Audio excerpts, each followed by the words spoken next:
40 on select 24-month contracts. SIM Vodafone on select 18-month contracts. T's and C's apply. Visit website for more details. Dell celebrates your small business this November with early Black Friday deals. Our biggest Black Friday ever starts right now. Save up to 50% on business tech, including Windows 10 computers, powerful servers, and the latest award-winning monitors, all with free delivery. Call 0800 085 4878 to talk to a Dell advisor today. That's 0800 085 4878. Or visit dell.co.uk/SB deals for Dell's biggest Black Friday ever. Limited time online offer. Hurry while stocks last. T's and C's apply. Ladies and gentlemen, behold the world's most fantastical, sensational number. 98 million. This Friday's Euro Millions jackpot is a massive £98 million. Euro Millions, celebrating 25 years of the National Lottery. Your numbers make amazing happen. Estimated jackpot. Rules and procedures apply. Players must be 16 or over. At TUI, we can help you find the perfect family holiday. And with flights from 20 UK airports, we make getting there a whole lot easier. Book now and choose from thousands of holidays under $399 per person, and spread the cost with £0 deposit when paying with direct debit. Book online or in store with one of our travel experts. At TUI, we cross the T's, dot the I's, and put you in the middle. Offer available on selected holidays for a limited time and subject to availability. Booking T's and C's apply. At or protected. It's one small step for man, one giant shop. Sorry, 2 giant shops a month at 10% off with the new Tesco Club Card Plus. Oh, and double data from Tesco Mobile, all for $7.99 every month. New Tesco Club Card Plus. Value you can't stop talking about. Subscribe online today. £200 max spend per shop, in-store spend only. Club Card app required. Exclusions apply. Double data only on pay monthly. Home from home destinations. First payment payable up front, subject to status. See online for details. Broadcasting live from the Bloomberg Interactive Brokers Studio in New York. Bloomberg 1130 to Washington, D.C. Bloomberg 99.1 to Boston. Bloomberg 106.1 to San Francisco. Bloomberg 960 to the country. Sirius XM Channel 119. And around the globe, the Bloomberg Business app and BloombergRadio.com. This is Bloomberg Markets. We are broadcasting live from the Build American Mutual offices in New York City. Coming up, we're going to speak to Patrick Haskell, Morgan Stanley, head of public finance, get the latest on the public finance market. Plus, we'll talk to our good friend Barry Ritholtz of Bloomberg Opinion and how investors are looking for more return and more risk. But first, let's go to Greg Jarrett of Bloomberg News for a Bloomberg Business Flash. Greg. Stocks continue to fluctuate, Paul. Bonds are advancing as the risk rally that took equities to all-time highs stalled amid mixed economic data and mounting concern over a partial trade deal. Lori Calvasina, RBC Capital Markets, tells Bloomberg she has one top-of-mind concern with regard to trade and China. I'll tell you what I'm a bit worried about now, and we're watching these news headlines day to day with everyone else. But if you look at those trade war-sensitive names, they've repriced to where valuations and relative performance is right back to where it was in the first quarter of 2018. Before the trade war, it was even on anybody's radar. So bottom line, I think anything good that's coming later this year on the trade war front, I think it's baked into markets now. We check the markets every 15 minutes throughout the trading day on Bloomberg Radio. S&P 500 is little changed now. Dow Jones Industrial Average is little change, down 13, and the NASDAQ is down 0.2%, down 14. The 10-year is up 17 seconds with a yield of 1.82%. West Texas Intermediate Crude is up 0.8% at 57.56 a barrel. COMEX gold's up 0.25% at 14.6640 an ounce. The dollar yen 108.64. The euro $1.998, and the British pound $1.2851. Uber owes New Jersey about $650 million in unemployment and disability insurance, according to the state's Labor Department. The New Jersey Labor Department has been after Uber for unpaid employment taxes for at least the past 4 years. Currently, Uber is down 2.6%. That's a Bloomberg Business Flash. I'm Greg Jarrett. Bloomberg Opinion, informed perspectives, and expert data-driven commentary on breaking news. A key question as the Federal Reserve holds interest rates super low is what is the potential consequence when it comes to risk-taking abilities and desires? Joining us now, Barry Ritholtz, Bloomberg Opinion columnist. I'm so glad to have you with us. Also, of course, the founder of Ritholtz Wealth Management. So, Barry, what do you see as the potential burgeoning risk here of excessive risk-taking behavior in a persistent era of low yields? So this is a sort of behavior among investors that seems to repeat itself every time we get a little late in the cycle. stocks become a little pricey. There aren't a lot of alternatives. And so investors, rather than just accepting the reality that maybe markets are going to deliver a lower return than they've gotten used to over the past 5 to 10 years, they start to reach for gains. We saw it in 05, 6, 7 when investors were reaching for yield. Here, they're reaching for equity gains instead of ratcheting down their expected return. So, Barry, I'm looking for higher returns. I'm just looking at the 10-year below 2%. So I'm looking for higher returns. I'm going to go long pork bellies. What do you think? I think that you have forgotten the fundamental you and your pork rule bellies, Paul. Right? He likes his bacon. Well, yes. I was going to say, bacon's delicious, but don't confuse the product with the likelihood that you'll get what you expect. And investors have a tendency to forget what the fundamental definition of risk is.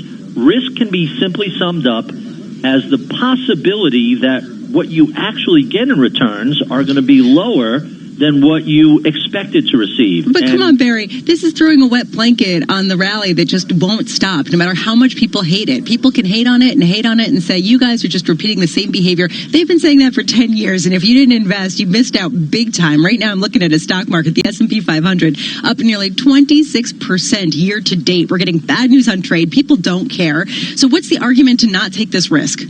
So when I understand what I mean by risk, it's not that people should not embrace the stock market. They should. What they should not do is get greedy and say, I want better than what the stock market is likely to give me in the future, and that therefore I'm going to buy timber and farmland and venture capital and private equity and hedge funds and leveraged equities and option trading, all the things that come with potentially higher returns, but also so much more risk that the odds are that you're not even going to get, forget alpha, you're not even going to get beta. So if you want to have a diversified portfolio of stocks and bonds, hey, you could buy that and put it away for 20, 30 years. But when people start getting the advice, stocks are pretty fully priced, bonds are about as pricey as they get, 2% yields on government treasuries, if their response is, instead of shrugging and saying, okay, that happens sometimes, if their response is to say, let's lever up, let's pour a ton of money into private equity and to timberlands, I guess that's where the danger comes. The flip side of this is the pension dilemma. And I'm looking right now at a report from the G30 group where they say the U.S., China, and other leading economies confront a massive funding gap of $15.8 trillion in 2050 to ensure that all their obligations are met. You know that they're not going to tax people more. They're not going to lower their expectations.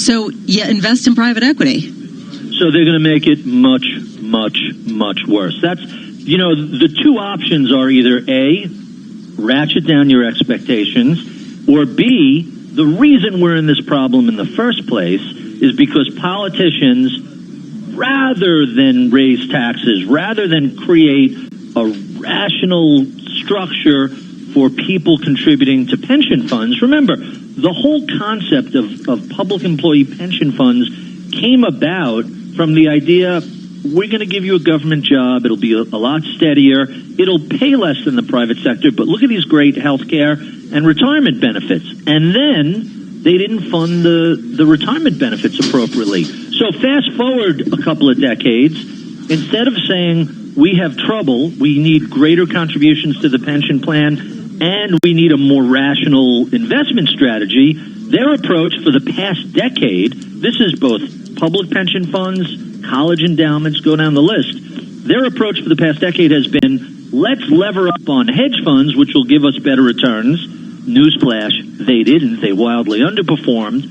And now that they've come to the conclusion that a decade of overpaying for underperforming hedge funds has led them to a situation that, all right, hedge funds didn't work out, but this time, private equity is going to be our savior. And it feels very much like the exact same mistake just 10 years later.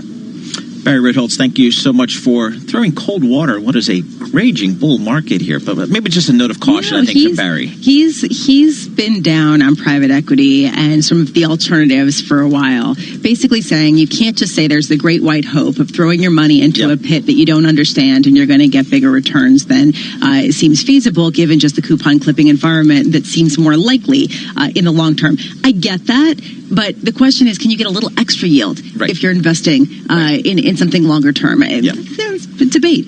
Barry Ritholtz, Bloomberg opinion columnist and also founder of Ritholtz Capital Management. You can hear and see his great work on Bloomberg.com/opinion and on the terminal, OPIN, go on the terminal. Right now, let's head down to our 99.1 studios for world and national headlines with Nathan Hager. Nathan. Paul, the jury has begun deliberations in the federal obstruction trial of one-time Trump confidant Roger Stone. Prosecutors accuse the self-described political dirty trickster of lying to Congress about his dealings with WikiLeaks during the 2016 campaign when it published stolen Democratic emails. Stone's lawyers argue he had no motive to lie after President Trump won the election. The first day of public impeachment hearings against President Trump has come and gone. The State Department's two top Ukraine officials, William Taylor and George Kent, outlined efforts by the president's personal lawyer, Rudy Giuliani, to pressure Ukraine into investigating Joe Biden. White House counselor Kellyanne Conway. We are not going to impeach and remove a president from office based on what he said, she said, he thought. CIA does not stand for conjecture, interpretation, and assumption. We have to get serious here, ladies and gentlemen. And President Trump could have more to say about the impeachment proceedings tonight. He's holding a re-election rally in Louisiana ahead of an election on Saturday. Democratic Governor John Bel Edwards seeking a second term against a Republican donor. In the UK, the Brexit Party isn't steering entirely clear of next month's election. Brexit Party leader Nigel Farage has criticised Labour's pledge to hold another referendum on the EU. He told reporters that 5 million Labour Leave voters are being treated with an astonishing degree of contempt. His party will now fight Labour in every constituency. It's a controversial decision following his announcement on Monday that the Brexit Party would not contest Conservative-held seats. The Brexit Party is still running in constituencies that the Tories are challenging, which could make it more difficult for Boris Johnson to secure a majority. In London, Sandra Kilhoff, Bloomberg Radio. Global news on air and at TikTok, on Twitter, powered by more than 2,700 journalists and analysts. Startups and research universities like New Jersey Institute of Technology are fueling the innovation economy. And few people are better positioned to see what's on the horizon in New Jersey than physicist and state representative Andrew Zwicker. How technology is transforming our financial sector is revolutionary, and so much of that is in New Jersey. We are innovators when it comes to agriculture, and there is opportunity now for great transformation in how are we going to grow food in an ever-growing population, and how do we turn urban centers into agricultural centers. Autonomous vehicles is another one where we have some of the world's leading experts, and how this will transform how those who are either elderly or are visually impaired or mobilely impaired can start to use autonomous vehicles to transform their lives and have access to transportation they could have never had before. NJIT, New Jersey Institute of Technology. Learn more at njit.edu/research. Asset managers who seize change to launch new strategies, add distribution channels, or exploit new technology to re-engineer the investor experience are often rewarded. However, in an industry paralyzed with complexity, few act with agility or decisively. Few run their businesses strategically, yet the most competitive managers in the market know with the right partner and a flexible operating system, you can. Go boldly toward change with SEI Investment Manager Services. Determination and operational strength are both essential factors for growth in asset management. I'm Steve Meyer, President and Head of SEI's Investment Manager Services Division. We know that disruptive forces create opportunities around the world. If you see potential in change, our industry specialists will maximize SEI's integrated platform of data and risk management, global investment operations, compliance support, and investor services to position your asset management business for success. Come grow with us. With SEI Investment Manager Services, you lead the charge in a competitive marketplace. Learn more at SEIC.com/C. It's one small step for man, one giant shop. Sorry, 2 giant shops a month at 10% off with the new Tesco Club Card Plus. Oh, and double data from Tesco Mobile, all for $7.99 every month. New Tesco Club Card Plus. Value you can't stop talking about. Subscribe online today. £200 max spend per shop, in-store spend only, club card app required, exclusions apply, double data only on pay monthly, home from home destinations. First payment payable up front, subject to status, see online for details. At TUI, we can help you find the perfect family holiday. And with flights from 20 UK airports, we make getting there a whole lot easier.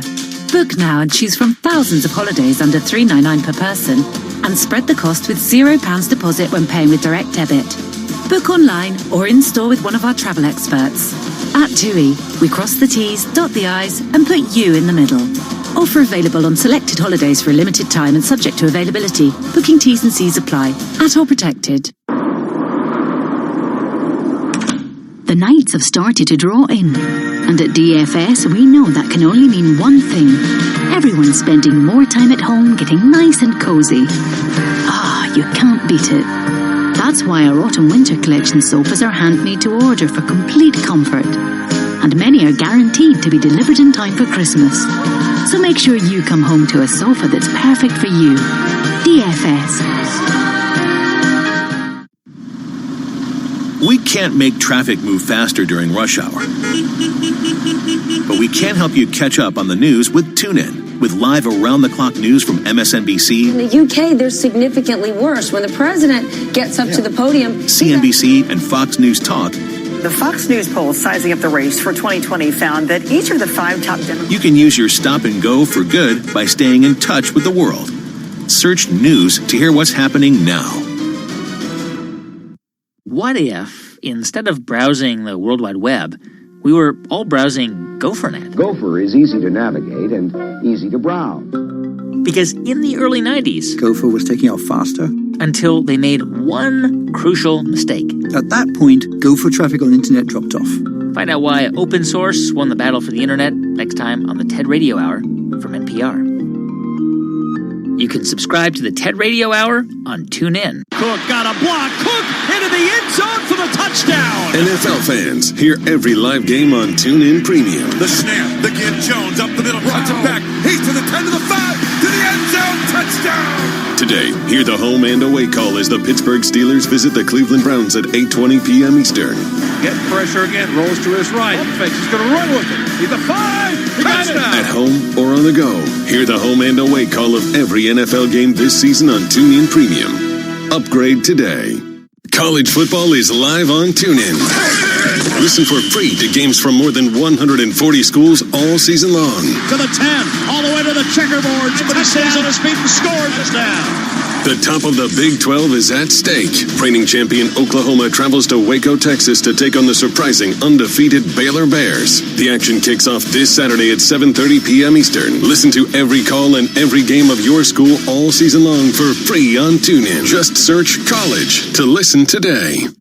It's Liz Hernandez with your TuneIn Music News Update. New Weekly magazine says Katy Perry and Orlando Bloom are considering getting married in Egypt because they enjoyed their vacation there so much. Speaking of weddings, Naughty Gossip claims Jennifer Lopez is allegedly trying to get someone to pay for her wedding. A source tells the website there's no way she is paying for that wedding, and even less chance of her wasting one of the biggest press days of her life without harnessing it to help her business. To hear music from Katy Perry and Jennifer Lopez, search today's hits on TuneIn.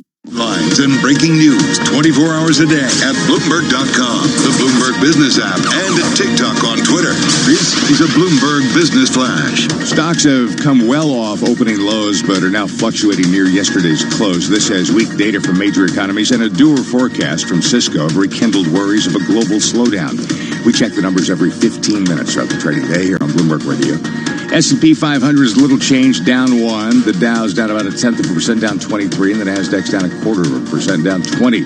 The 10-year is up 17.30 seconds with a yield of 1.82%. West Texas Intermediate crude is up 1% at 57.68 a barrel. COMEX gold's up 0.25% at 14.67 even per ounce. The dollar yen stands at 108.63. The euro $1.998, and the British pound $1.2851. If you've gone to a mall lately, it looks pretty gloomy, but head on over to Walmart. A much brighter scene there. Brushing off the general malaise weighing on Gap, Macy's, and other well-known merchants, Walmart entered a crucial holiday season on a high note, posting solid third-quarter sales and raising its full-year outlook again. Right now, Walmart is up 1.2%. That's a Bloomberg Business Flash. I'm Greg Jerry.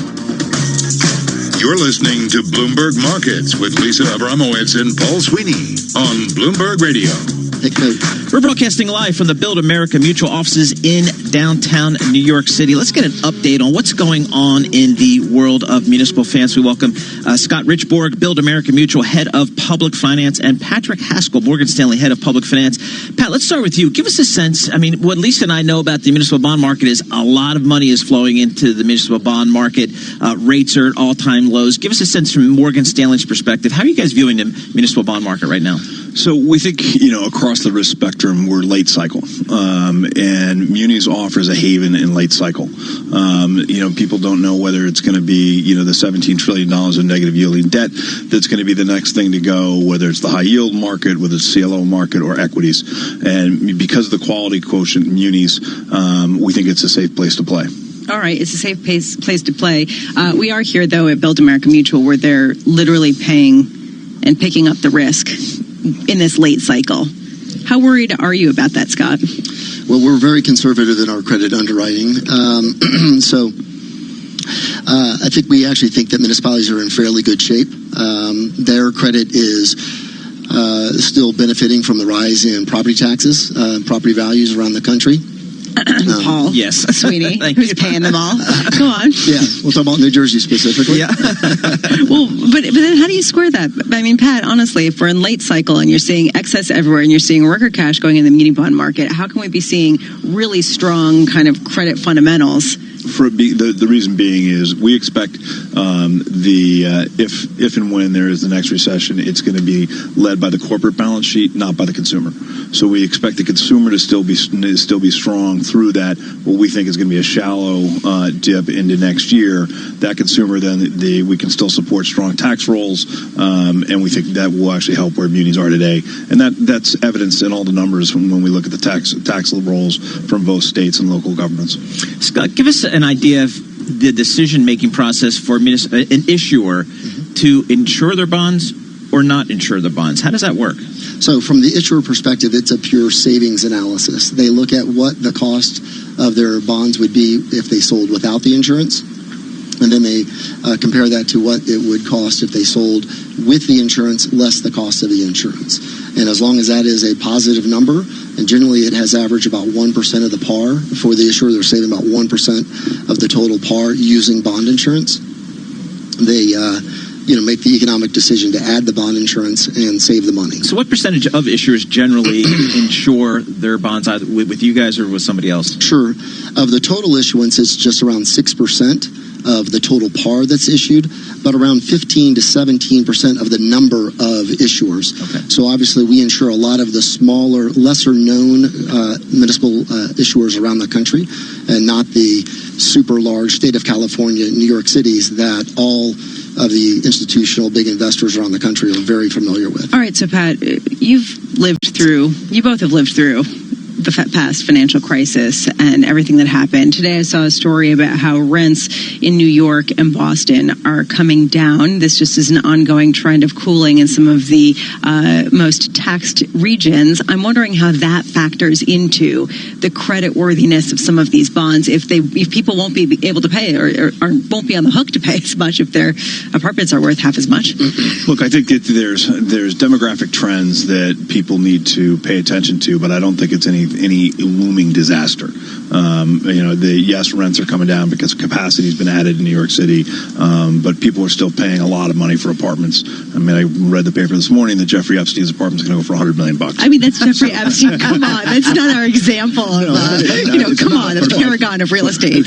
But my point simply is, people are not going in droves. They're not following the president to Florida. So I think New York and Boston are safe. Their rents went to very elevated levels and they're coming off.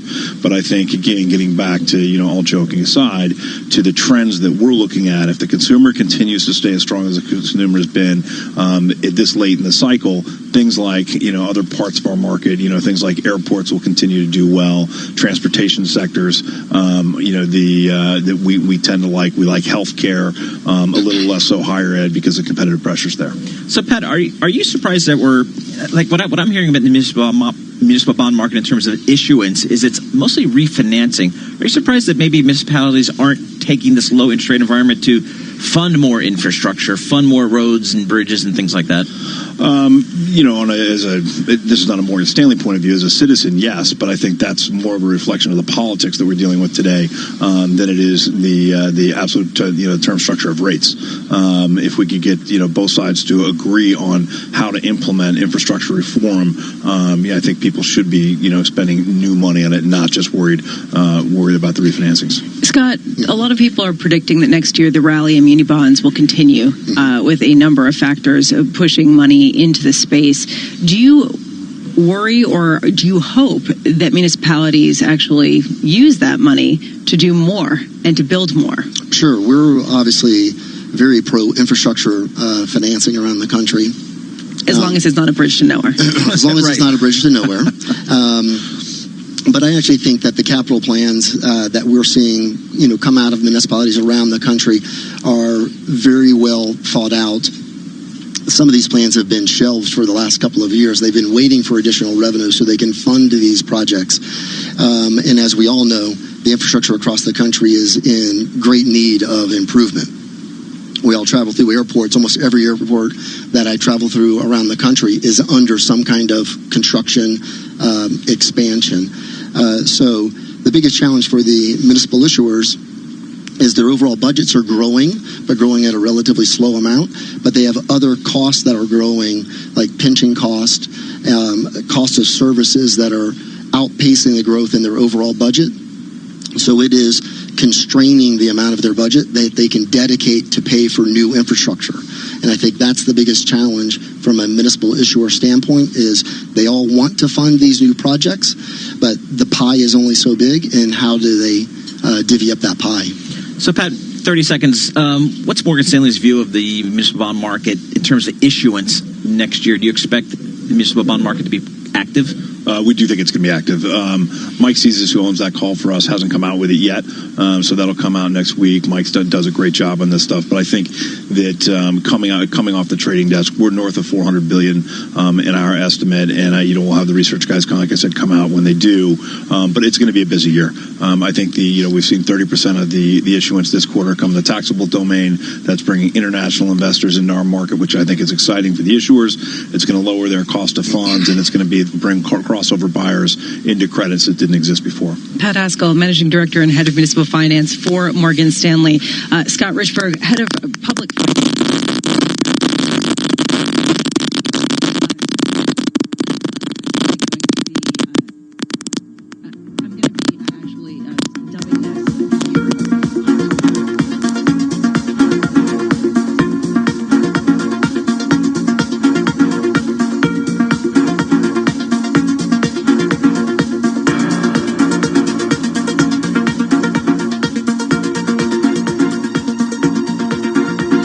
Whatever job you're searching for, you can find it on LinkedIn. First jobs, flexible jobs, work from home on a Friday jobs, advertising jobs, accounting jobs, HR, PR, even ER jobs, Soho jobs, Shoreditch jobs. Keep me away from the central line jobs. Banking jobs, building jobs, never ever boring jobs. Small jobs, big jobs, lunch in Borough Market jobs, or even voiceover jobs, which is how I ended up recording this ad. Search millions of jobs on LinkedIn and find one meant for you. If you're planning on driving this weekend, expect delays on the A406 North Circular Road. There'll be road closures between Edmonton and Tottenham from 10 p.m. on Friday the 15th of November to 5 a.m. on Monday the 18th of November, while we carry out essential maintenance and repairs. All roads in the surrounding area will be extremely busy, so please allow more time for your journey and expect delays in the area. Plan ahead and check alternative routes at tfl.gov.uk. To the Mayor of London and TfL, every journey matters. Get social with TuneIn. Follow us on Facebook, Twitter, and Instagram for the latest and greatest audio on the app. Explore exclusive content. Learn about hot new podcasts and get alerted when the big game, it's about to begin. Add TuneIn to your feed and be in the know when it matters most. Right now, instead of hearing this, you could be listening to the music that keeps you moving with TuneIn Premium. Find today's biggest songs and all of your favorites commercial-free. Visit TuneIn.com/premium to upgrade. Cook got a block. Cook into the end zone for the touchdown. NFL fans, hear every live game on TuneIn Premium. The snap, the give Jones up the middle, runs it back. He's to the 10 to the 5 to the end zone. Touchdown. This Thursday, hear the home and away call as the Pittsburgh Steelers visit the Cleveland Browns at 8:20 p.m. Eastern. Getting pressure again, rolls to his right. Fakes, he's going to run with it. He's a 5. Touchdown. At home or on the go, hear the home and away call of every NFL game this season on TuneIn Premium. Upgrade today. It's Liz Hernandez with your TuneIn Music News Update. New Weekly Magazine says Katy Perry and Orlando Bloom are considering getting married in Egypt because they enjoyed their vacation there so much. Speaking of weddings, Naughty Gossip claims Jennifer Lopez is allegedly trying to get someone to pay for her wedding. A source tells the website there's no way she is paying for that wedding and even less chance of her wasting one of the biggest press days of her life without harnessing it to help her business. To hear music from Katy Perry and Jennifer Lopez, search today's hits on TuneIn. 24 hours a day at Bloomberg.com, on the Bloomberg Business app, and at TikTok on Twitter. This is Bloomberg Radio. This is Bloomberg Markets with Lisa Abramowitz and Paul Sweeney. Are we on the brink of a more serious downturn? I've always thought of the municipal bond market as a little bit of a safe haven. Banks are going to have to start paying their depositors more. Are we still in that mode where we're buying the dips? Breaking market news and insight from Bloomberg experts. Cash, if you're looking at treasury bills, provides a higher return than stocks and bonds here in the U.S. If your consumer is a woman, you're more likely to be a growth company. Longer-term interest rates can go down, even with short-term interest rates still going up a little bit. This is Bloomberg Markets with Lisa Abramowitz and Paul Sweeney on Bloomberg Radio. We are broadcasting live from the Build America Mutual offices in New York City. We will continue our discussion of all things municipal bonds. But first, let's go to Greg Jarrett of Bloomberg News for a Bloomberg Business Flash. Greg. Paul, the S&P holds just under records reached over the last week, sparked by hopes that the U.S. and China would soon hammer out an agreement. Now, that has not happened, and there's been an abundance of signs that negotiations are stumbling. Michael Houston, chief market analyst, CMC Markets, tells Bloomberg he doesn't see a China trade deal propping up the markets, especially not at this time. The rally that we've seen over the course of the past few weeks has been predicated on some form of agreement, some form of rollback. And really, I think there doesn't appear to be any evidence that the two parties are any nearer to arriving at an agreement than they were a few weeks ago. We check the markets every 15 minutes throughout the trading day here on Bloomberg Radio. The S&P 500 is down 0.1%, now down 3. The Dow is down 0.2%, down 43. And the Nasdaq's down 0.3%, down 30. The 10-year is up 30 seconds. The yield 1.81%. West Texas Intermediate crude oil's up 0.5%, off earlier highs at $57.42 a barrel. COMEX gold's up 0.5% at $14.71.11 an ounce. The dollar yen 108.57. Euro $1.10.02, and the British pound $1.28.58. Charles Schwab's free trading offers turning out to be a hit, drawing in new customers at a fast clip. Clients opened 142,000 new trading accounts in October, a 31% jump over September's pace. Now that's a Bloomberg Business Flash. Bloomberg Markets continues now with Lisa and Paul. Thank you so much, Greg Jarrett. We are seeing a bit more red across the board in the major indexes. Not so, though, with the Russell 2000. Joining us now, Dave Wilson, Bloomberg Stocks editor. It seems like we are seeing a stronger feel in the domestic economy than internationally amid the trade tensions. It's sure looking that way, Lisa, at least if you compare smaller companies to larger ones in today's trading. The Russell 2000 index up about 0.2%, while the S&P 500 is down 0.1%.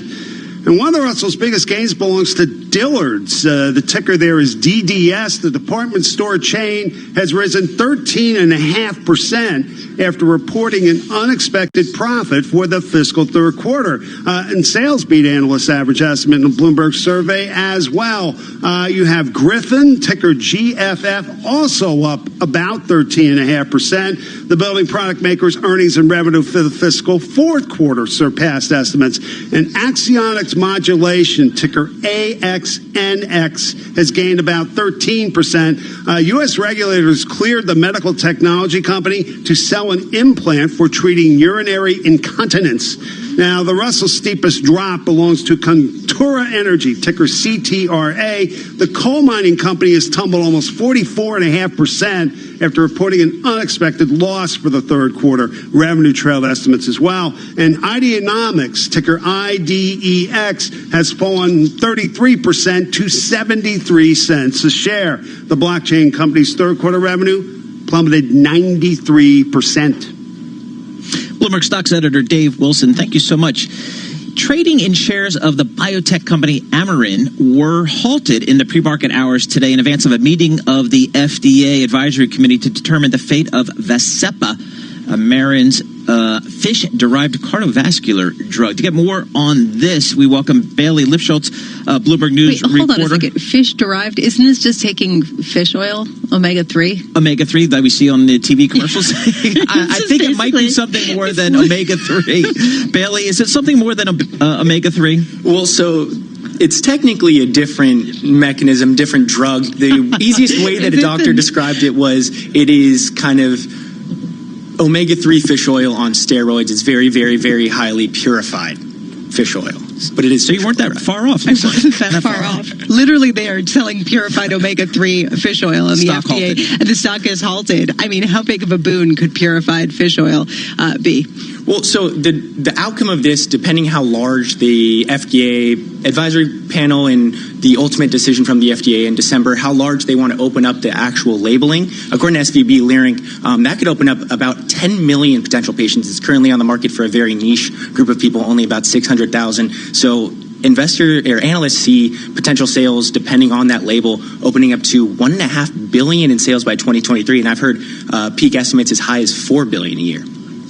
So interesting here. This is treating cardiovascular issues, right? Yeah. So this would be on patients who aren't responding to statin therapies. So they would need kind of a little extra oomph to lower triglycerides, a type of fat in the blood. And so this would be on top of that to reduce things like heart attacks and strokes, which they are groundbreaking results back in September that catapulted the stock from like $2 to $20 was able to show that like a 25% reduction of things like stroke and heart attack.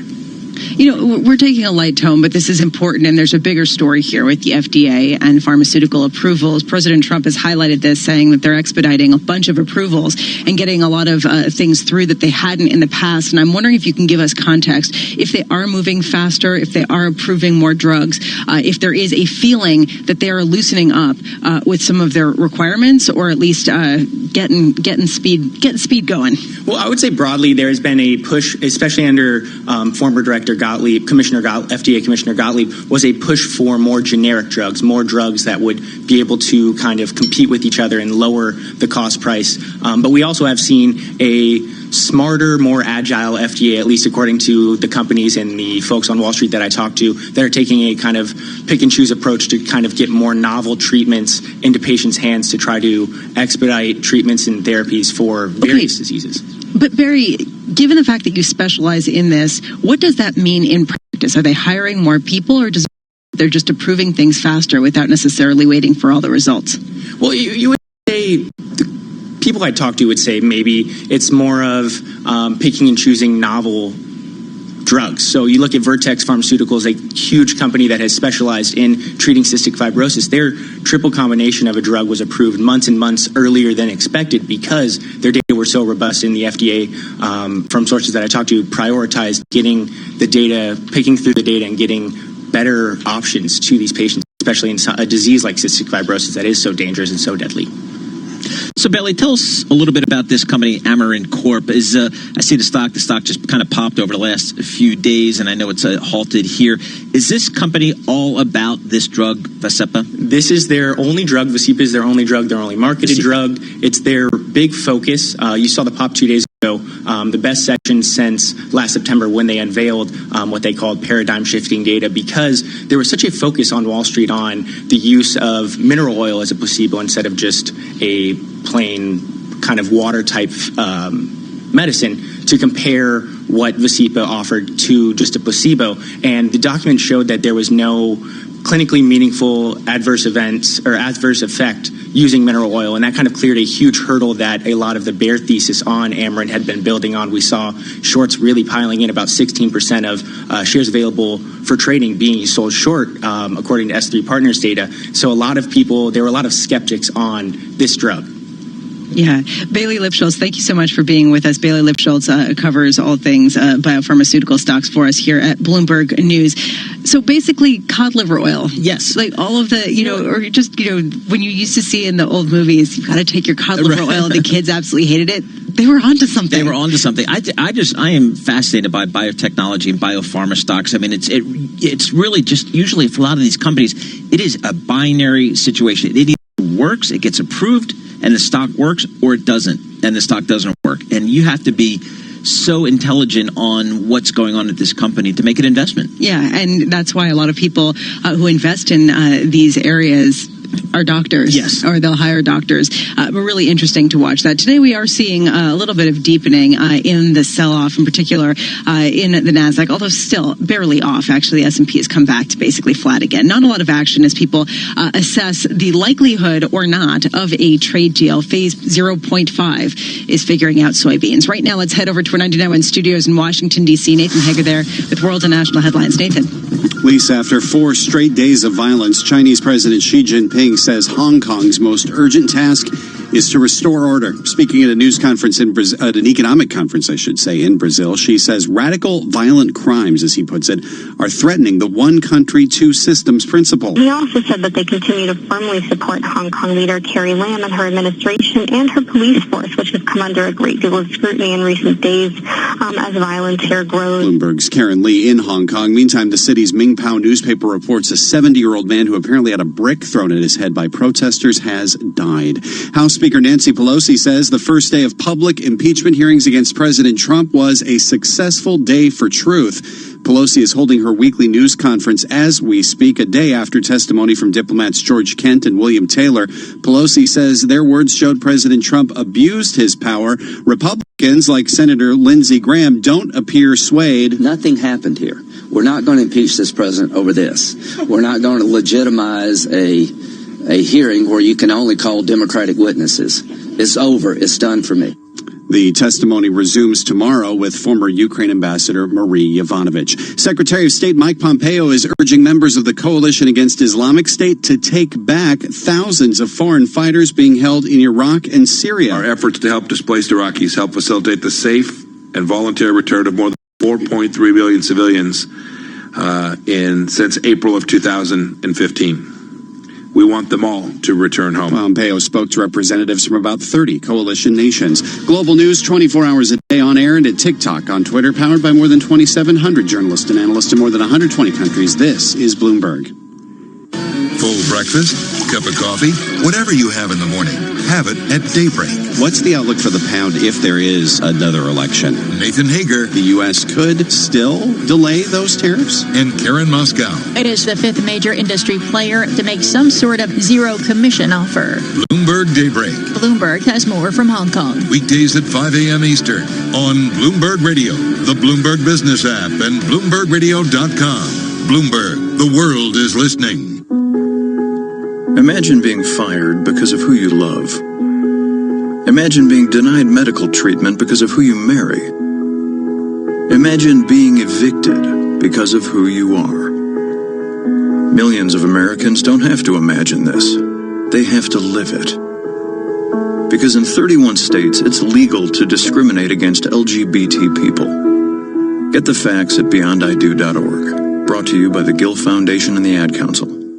Join us in New York City on November 21st as Bloomberg Pursuits convenes the second annual The Year Ahead Luxury. Speakers include Jennifer Hyman, CEO Rent the Runway, Alessandro Bogliolo, CEO Tiffany & Company, Robert A.M. Stern, renowned architect. Supporting sponsor, Diamond Producers Association. Participating sponsor, St. Regis Hotels and Resorts. For more information, go to BloombergLive.com/TYA Luxury.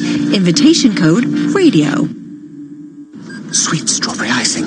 You're in Goodwill, and just past that vintage denim jacket you spot miniature donut earrings. You lean in. Ah, that's the scent of shopping success. Because at Goodwill, every item you buy funds local job training and more.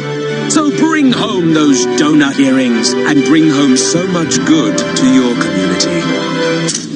Goodwill. Bring good home. Brought to you by Goodwill and the Ad Council. What if your email let you see a project's entire history and not just the messages sent to you? What if everyone else on your team could see it as well? Then it wouldn't be email at all. Move communication from inboxes to channels in Slack. Instead of seeing a partial set of messages about a project, everyone in Slack sees exactly the same thing and moves work forward faster. Slack. Choose a better way to work. Get started at slack.com. When it comes to music, I've heard it all. Pink Floyd, Sean Paul, Slipknot. But in the Witch Test Lab, hearing isn't enough. When we test headphones, we really listen. Not just to the music, but to the stuff that gets in the way. The traffic, the chatter, all that. Mind the gap. We simulate the loudest commute to find you the headphones that cancel out the noise. So you know we're only recommending the best. Which tests harder so you can buy smarter. Visit which.co.uk. For the independent bookseller who found you that first edition. For the baker who brings the smell of freshly baked breads to your door. And for the barista who never needs to ask your name. We've all got a part to play. Every little tap keeps your high street alive. And helps your communities thrive. So if you love where you live, shop small. Shopping on your local high street can make a big difference. Shop small. Only by American Express. If you're planning on driving this weekend, expect delays on the A406 North Circular Road. There'll be road closures between Edmonton and Tottenham from 10 p.m. on Friday the 15th of November to 5 a.m. on Monday the 18th of November, while we carry out essential maintenance and repairs. All roads in the surrounding area will be extremely busy, so please allow more time for your journey and expect delays in the area. Plan ahead and check alternative routes at tfl.gov.uk. To the Mayor of London and TfL, every journey matters. The world is a noisy place, but whether I'm here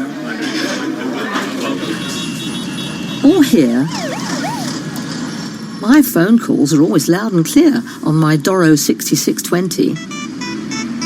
Hi, love. Yes, I can hear you perfectly. I'm 10 minutes away. Get your Doro 6620 from Amazon, Tesco, and O2 today. 3 is a magic number. 300 schemes to help bugs and bees, supporting environmental needs. 8,000 grants for local sports, and performing arts get our support. 7 millionaires every week, the nation's on a winning streak. 30 million pounds to good causes every week. Who'd have thought it? These are magic numbers. Your numbers make amazing happen. 25 years of the National Lottery. Rules and procedures apply. Players must be 16 or over. At Ring, we've reinvented the doorbell. So no matter where you are or what time of day, you can watch over your home and the things you care about. Ring Video Doorbell streams HD video and two-way talk straight to your phone, so you can speak to whoever's at your door from anywhere. Delivery. Oh, great. Could you leave it with my neighbour, please? Sure, no problem. And it's so simple, you can install it yourself in minutes. See, hear and speak to whoever's at your door from wherever you are with Ring Video Doorbell. Available at ring.com and selected retailers. What if, instead of browsing the World Wide Web, we were all browsing GopherNet? Gopher is easy to navigate and easy to browse. Because in the early 90s, Gopher was taking off faster. Until they made one crucial mistake. At that point, Gopher traffic on the internet dropped off. Find out why open source won the battle for the internet next time on the TED Radio Hour from NPR. You can subscribe to the TED Radio Hour on TuneIn. Along the goal line, scores and takes it home. Hockey fans, the 2019-20 NHL season is here. Here's Pietrangelo, he scores! And you can hear the action live on TuneIn Premium. Gonna move, hit a shot, faced up. From regular season action to the All-Star Game and through the Stanley Cup in June. Hear the home and away call for every game, for every team live. At home or on the go, never miss a game with the NHL on TuneIn Premium. Upgrade today. Breaking news 24 hours a day at Bloomberg.com, the Bloomberg Business app, and TikTok on Twitter. This is a Bloomberg Business Flash. Stocks fluctuate, bonds advance as the risk rally that took equities to all-time highs stalled amid mixed economic data and mounting concern over the trade deal with China. Oil is paring some of its gains on this bigger-than-expected crude build that came in. We check the markets every 15 minutes throughout the trading day here on Bloomberg Radio. S&P 500 is little changed right now. The Dow is also little changed, down 7. And the NASDAQ is down 0.2%, down 15. The 10-year is up 21/30 seconds with a yield of 1.81%. West Texas Intermediate crude is up 0.3% at 57.30 a barrel. COMEX gold is up 0.6% at 14.7180 an ounce. The dollar yen is at 108.54. The euro $1.10.11, and the British pound $1.28.72. Canopy Growth shares fell to the lowest in nearly 2 years after the pot company reported revenues that missed the lowest analyst estimate and a loss that one analyst called simply astounding. As we look at the stock right now, it is down 16.2%. That's a Bloomberg Business Flash. I'm Greg Garrett. This is Bloomberg Markets with Lisa Abramowitz and Paul Sweeney on Bloomberg Radio. We've been talking a lot today as we broadcast live from the Build America Mutual offices in downtown Manhattan. We've been talking a lot about the flood of cash into municipal debt this year and the commensurate issuance flood that we've seen. The question is, as an investor in the assets, where are there still opportunities given how much spread tightening we've seen? Mark Muller, head of municipal investments at Lowe's Corporation, and Grant Dewey, head of municipal capital markets, at Build America Mutual, joining us here on site. Mark, I want to start with you. Where do you see opportunity at this point? Thanks, Lisa. So I'm an institutional investor. I represent a property casualty insurance company. So unlike the demand side that we've seen in municipals, significant cash inflows to the market, I would say on the institutional side, we're a little bit less enthused in translating that we don't see as many opportunities. Part of it's in relation to moving from a 35% corporate tax rate to a 21% corporate tax rate. It's not the same for us as it is for that individual investor, in particular the high net worth individual investor. But having said that, there still are some opportunities out there. When you and Paul were speaking with Pat, you referenced the taxable muni market. That's kind of a growing area within our supply. So if we hit $400 billion, which has been the 10-year long-run average of annual supply, that taxable market was less than 10%, probably on the magnitude of 5 to 7. Paul, what is the point of taxable municipal bonds? I mean, the whole point is tax-free, isn't it? I don't get it. Here are the experts. Why do you invest in taxable municipals? Well, from our standpoint, the municipal issuer is a very high-quality credit. So as a fixed income investor, for our overall portfolio, we're considering treasuries, sovereigns, IG corporates, high yield, and municipals. To your point, Lisa, it used to be that the munis were very attractive at that 35% corporate tax rate for the translation. Okay. But we'll still be interested in those municipal issuers at a taxable yield, given the high credit quality. So, Grant, at Build America Mutual, I know you guys on the insurance side work with a lot of smaller issuers. Give us a sense of the health of kind of these small towns, smaller issuers. Kind of what are you seeing out there in the marketplace?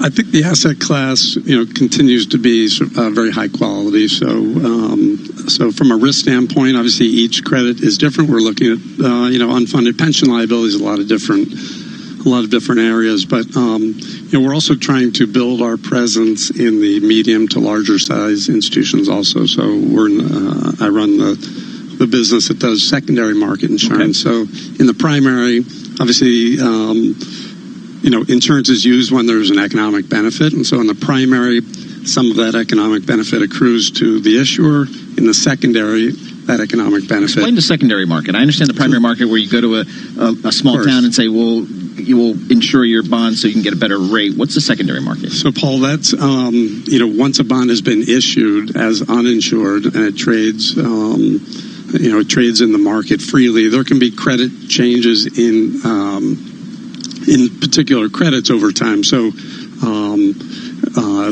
or an investor, if a bond gets downgraded, maybe they want to buy protection. So we do a lot of work on bonds, that have been already issued where the investor wants to buy the insurance. And so if it makes sense, i.e. the the cost of the insurance is less than the benefit to the investor then. All right, so Mark, talking about the secondary market, people talk about the corporate bond market as being a little esoteric with lots of different CUSIPs. The municipal bond market makes it look basically like the treasury market or stocks. All the different CUSIPs, all the different issuers, small issues. Given the flood of money coming from overseas investors, how does that factor in to a market that's highly idiosyncratic? So let's put a number on highly idiosyncratic. 50,000 different issuers. That's so, idiosyncratic. That counts. You're talking about, from my perspective, we're trying to canvass the entire universe to find the value. The international investor is a little bit different. From my understanding, they adhere strictly to conventions, so they want to make sure there's representation in the index. So a lot of the non-index eligible taxable issuance wouldn't be of interest to them. They have very high credit quality standards, so they're flying in a spectrum that's probably AA or higher. So all the A-rated and BBB securities in the muni marketplace get left behind. So we do see their presence, and it has moved to tighten up credit spreads on the taxables, but it's been to a particular subset of the overall marketplace at this point. We still have the highest yields in the globe, so it could be foreseeable that you could see credit preferences or credit criteria moving down the spectrum and expanding, particularly given the lack of defaults that have ever been associated with the municipal credit. Grant, just real quick, 20 seconds. Are you seeing more activity in your secondary market as we get 10 years into this recovery? Yes, we are. And again, the focus is on a little bit larger issues and increase kind of the liquidity of BAM's wrap. Interesting.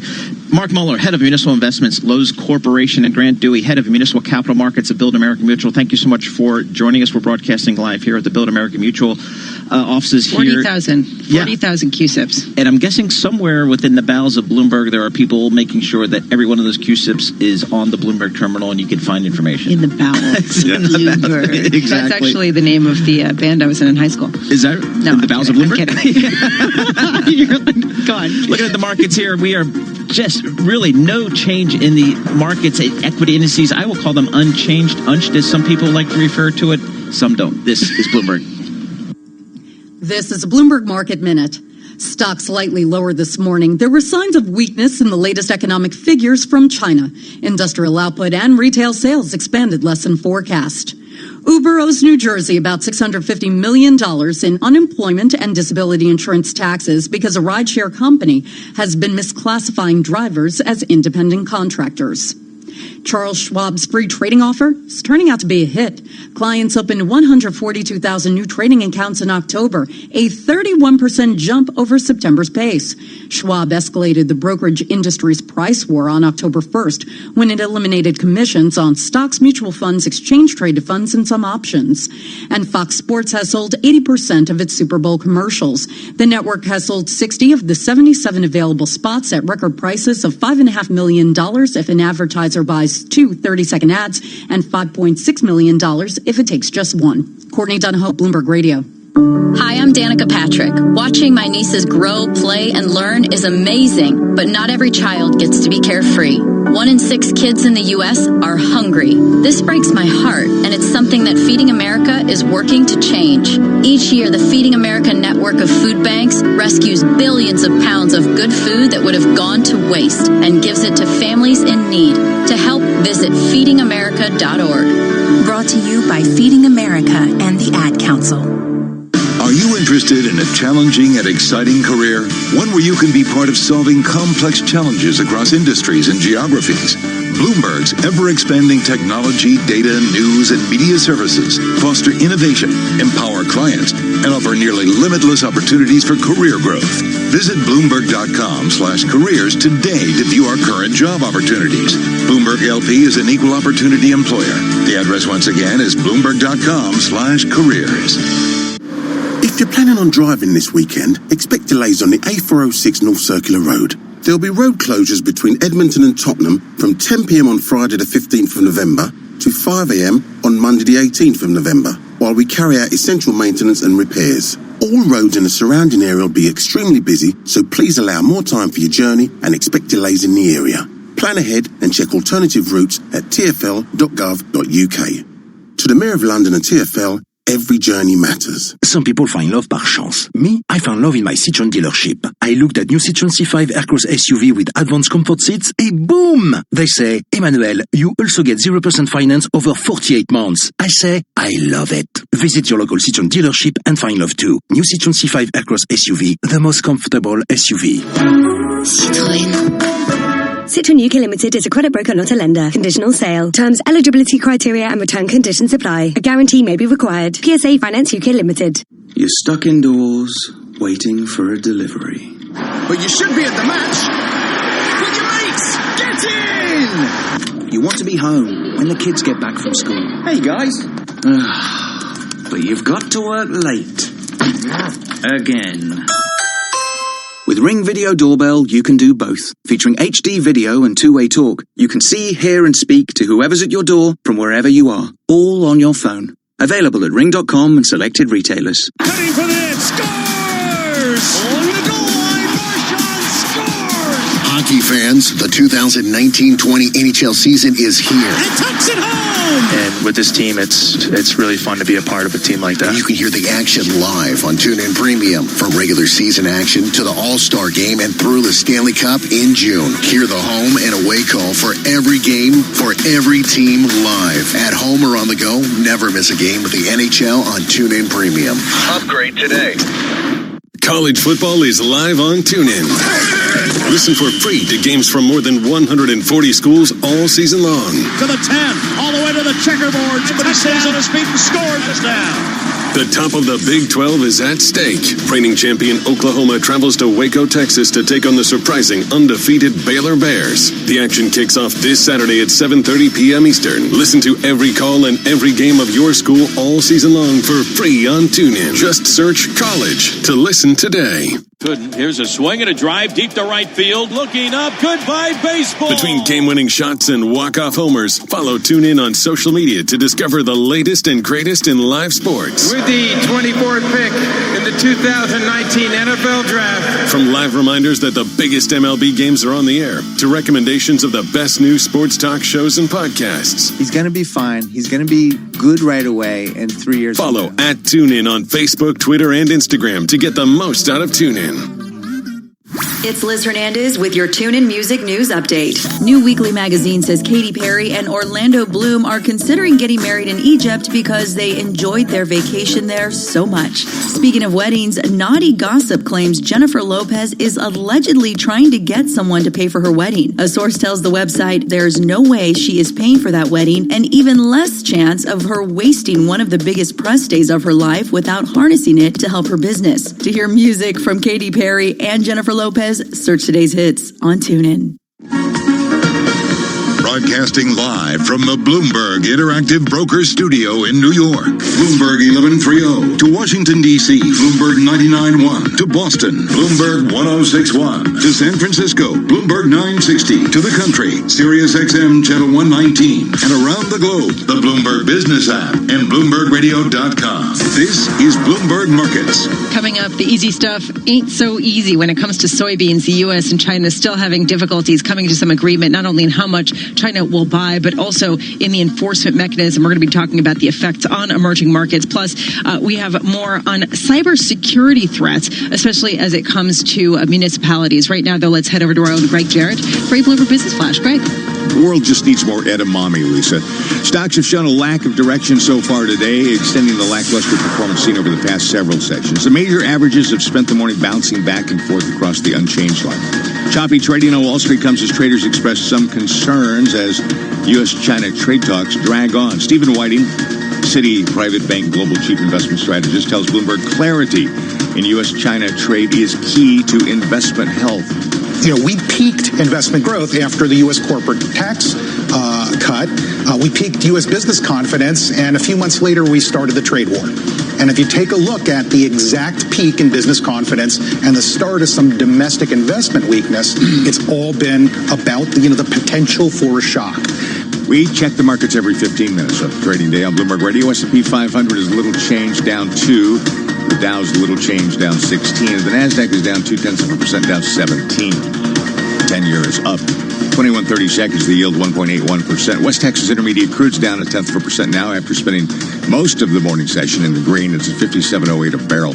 COMEX gold is up 0.7% at 14.73 even per ounce. The dollar yen 108.41. The euro $1.10.13. The British pound $1.28.81. Apple, according to sources, is considering bundling its paid internet services, including News Plus, Apple TV Plus, and Apple Music, as soon as 2020 in a bid to gain more subscribers. Apple right now is down 0.5%. That's a Bloomberg Business Flash. I'm Greg Jarrett.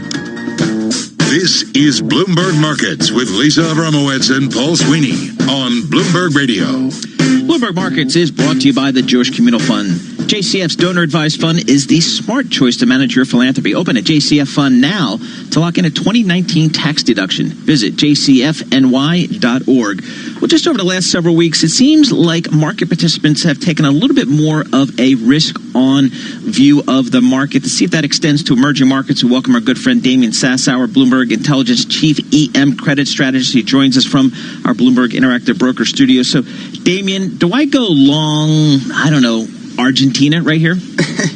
I probably wouldn't, Paul. I mean, look, the fact of the matter is this, a lot of directional risk has been put on the books in recent weeks, and that's created these dislocations that we talked about yesterday. And in my opinion, it's better to focus on relative value opportunities by leaning into these periodic dislocations that I've just kind of hinted at, and really just, kind of capitalizing on that appetite for stable cash flow. I'm struggling to understand. You're never positive.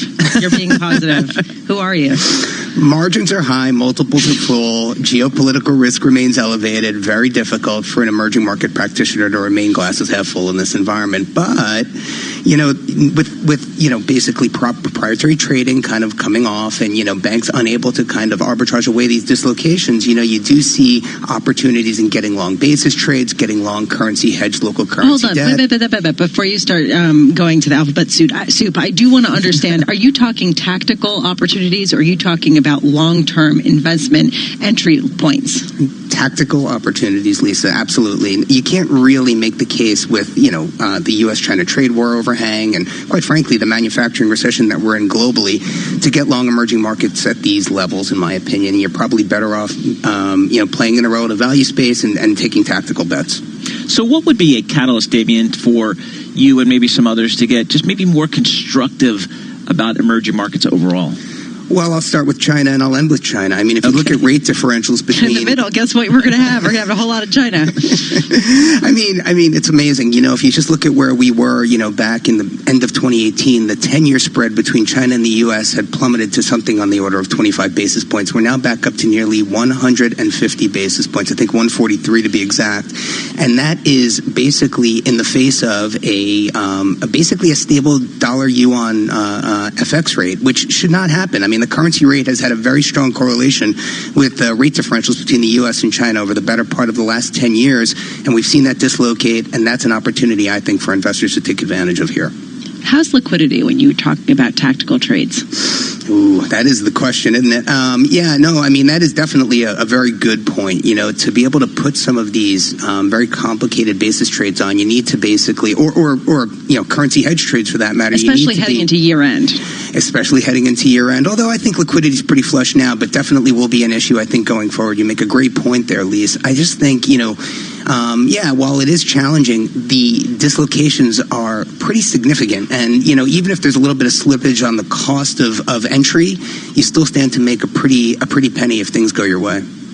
So, Damien, just, broadly speaking, what percentage of an institutional investor's portfolio is allocated to emerging markets, would you say? And maybe how has that changed over the last 10 years? Oh, that is a good question. So I think, the way you have to look at emerging markets, historically, I've thought of it like it's that, that 5% allocation that people are kind of reluctant to go into because of the elevated volatility there. And that's probably about right. But within that 5%, or even let's call it 10% for those with a little bit more appetite for risk, equities make up a big portion of that. And I think, most investors are missing, the opportunities in credit and in local currency EM debt. And so that's kind of where I hang my hat and where I like to focus the better part of my efforts. I happen to think that investors who point to a lot of the fundamental metrics as to why emerging market equities should rally and converge toward developed markets really fail to recognize the illiquidity premium, just how illiquid, to Lisa's point, some of these equity markets are. What about the dollar here? Because it seems like there is some hope on the part of emerging markets investors that the dollar will weaken. I don't see that happening so much. Yeah, it's interesting. Someone who I respect very, very much in the business, Eric Robertson, who's the head of global macro at Standard Chartered, is making their call for 2020. For the dollar to depreciate. He concedes that it's going to be a bumpy road. There's no question about it. But at current levels, they're digging their heels in and thinking that the dollar is indeed going to decline through the better part of 2020. And look, that may very well happen. But as Eric rightly points out, it's going to be a bumpy road. So I would definitely look to take advantage of those opportunities tactically, to your point. Well, Damian Sassower, you provided a very balanced, your normal pessimism generally across the board, but with some, measured optimism. Well done, Damian Sassower. It's not his first rodeo, I don't think. I love it. Damian Sassower, who's an expert in absolutely everything, covering emerging markets for us here at Bloomberg Intelligence. It's interesting when you look at the FX index. If you look at currencies in emerging markets, they actually have fallen to their weakest levels versus the dollar going back to September. A lot of this does have to do recently with some of the negativity around trade. I just can't think of a bear case for the dollar. I mean, I've been looking at it. I mean, it just seems, I'm not sure what you would buy against the dollar here. But as Damian says, there are some opportunities. Yeah, I mean, this is the question, right? Because if the Fed isn't easing dramatically, are people going to start to care about the deficit? Doesn't seem to be happening. Anyway, we'll continue to check it out. Right now, let's head to our 99.1 studios in Washington, D.C. Nathan Hager with World and National Headlines. Nathan. Lisa, sheriff's deputies in Southern California are swarming a high school in northern Los Angeles County. A shooting has been reported. At least 6 people are hurt. TV images show lines of students being escorted out of Saugus High School in Santa Clarita, some on gurneys.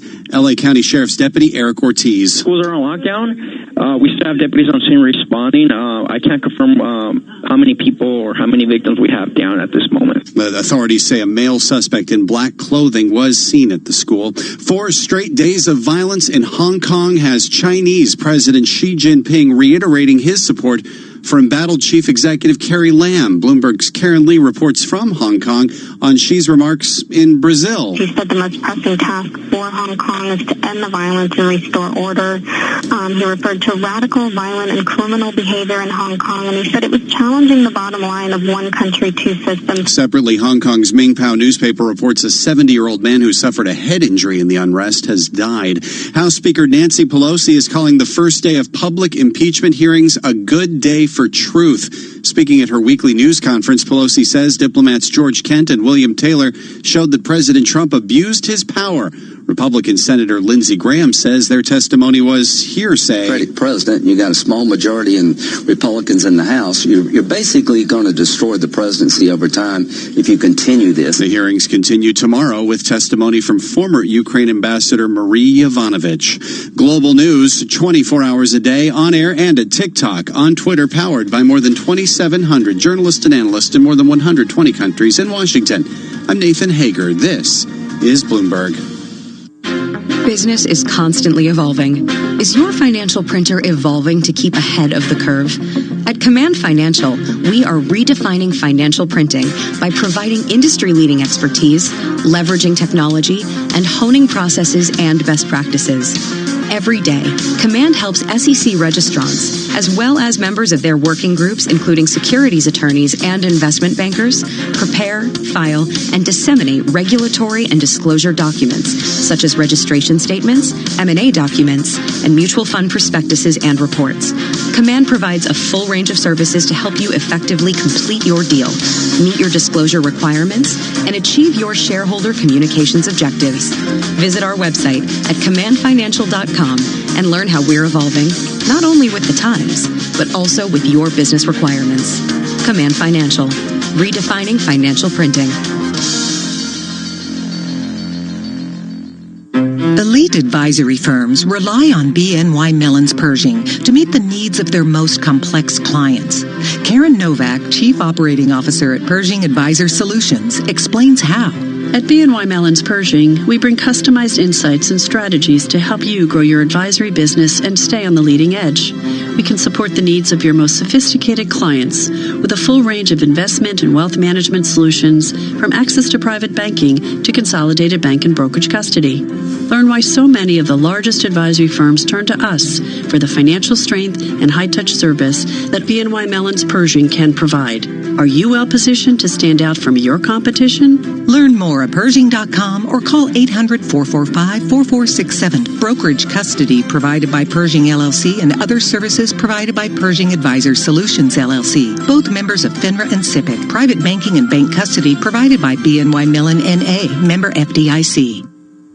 If you're planning on driving this weekend, expect delays on the A406 North Circular Road. There'll be road closures between Edmonton and Tottenham from 10 p.m. on Friday the 15th of November to 5 a.m. on Monday the 18th of November, while we carry out essential maintenance and repairs. All roads in the surrounding area will be extremely busy, so please allow more time for your journey and expect delays in the area. Plan ahead and check alternative routes at tfl.gov.uk. To the Mayor of London and TfL, every journey matters. It's hard to enjoy your daily yoga routine when your mind is on your next VAT return and how to avoid the usual mistakes. But with QuickBooks, the new VAT Smart Scan technology does the work for you. As the deadline approaches, it checks for duplicates, looks for anomalies, and reviews VAT codes. So your biggest struggle is touching your forehead with your ankle. Search for QuickBooks, perfect for making tax digital. QuickBooks, backing you. Dad, can I get your opinion on something? Yes, of course. Dad, I just wanted to bend your ear. Sure. Dad, can I ask you a question? How can I help? At McDonald's, we know there's no substitute for experience. That's why we value the life skills people over 60 bring to our restaurants. To find out more about joining us, search McDonald's Jobs. Role models. Made at McDonald's. At home or on the go, stay up to date on the latest news and political trends with Fox's full lineup of shows. Plus, when news breaks, Fox has you covered with live updates and expert analysis on the biggest developing stories. Listen to Fox News Talk anytime on TuneIn. It's Liz Hernandez with your TuneIn Music News Update. New Weekly magazine says Katy Perry and Orlando Bloom are considering getting married in Egypt because they enjoyed their vacation there so much. Speaking of weddings, Naughty Gossip claims Jennifer Lopez is allegedly trying to get someone to pay for her wedding. A source tells the website there's no way she is paying for that wedding, and even less chance of her wasting one of the biggest press days of her life without harnessing it to help her business. To hear music from Katy Perry and Jennifer Lopez, search today's hits on TuneIn. Get social with TuneIn. Follow us on Facebook, Twitter, and Instagram for the latest and greatest audio on the app. Explore exclusive content. Learn about hot new podcasts and get alerted when the big game, well, it's about to begin. Add TuneIn to your feed and be in the know when it matters most. Cook got a block. Cook into the end zone for the touchdown. NFL fans, hear every live game on TuneIn Premium. The snap. Again, Jones up the middle. Runs it back. He's to the 10 to the 5 to the end zone. Touchdown. This Thursday, hear the home and away call as the Pittsburgh Steelers visit the Cleveland Browns at 8:20 p.m. Eastern. Getting pressure again. Rolls to his right. He's going to run with it. He's a 5. Touchdown. At home or on the go, hear the home and away call of every NFL game this season on TuneIn Premium. Upgrade today. The puck drops. 12 players face off to win. The suspense is pure torture, but you wouldn't miss this for the world. TuneIn brings you every minute of the NHL season. Listen live to hockey when it matters most on TuneIn. You're listening to TuneIn, where you can hear all the audio you love in one place. Live NFL games, the hottest music, breaking news, and podcasts. Push play and go about your day, only on TuneIn. Ah, finally another commercial, said no one ever. Visit TuneIn.com/premium to upgrade now and get over 45 commercial-free music stations.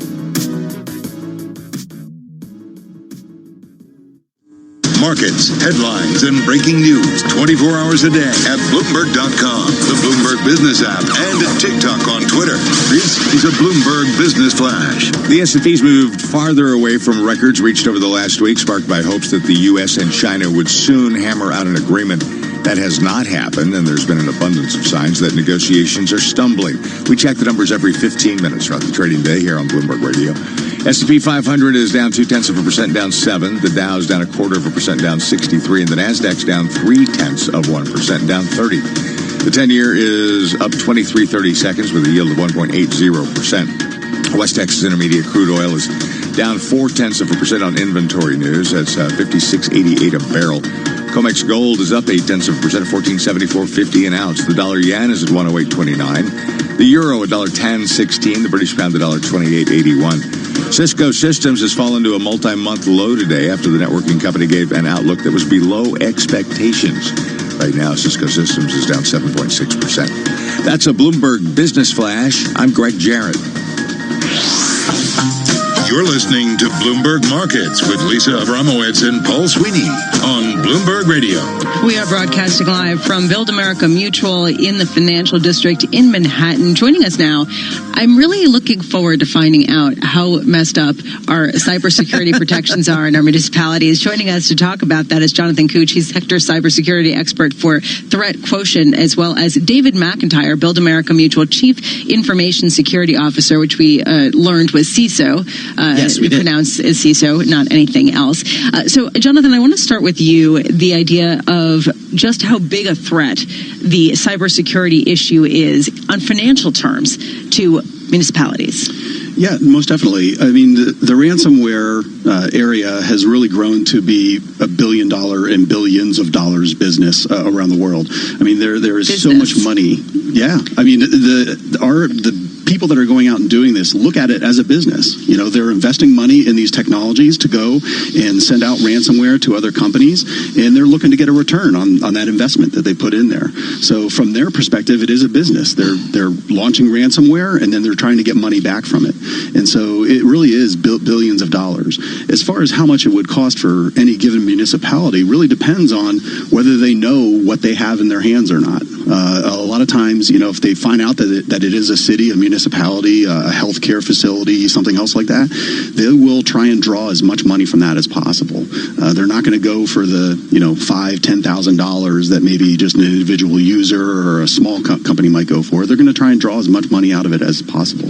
So, Dave, as you kind of look at issuers from the Build America Mutual perspective, what are you finding out there in the marketplace? Are the issuers on the municipal level up to snuff as it relates to cybersecurity?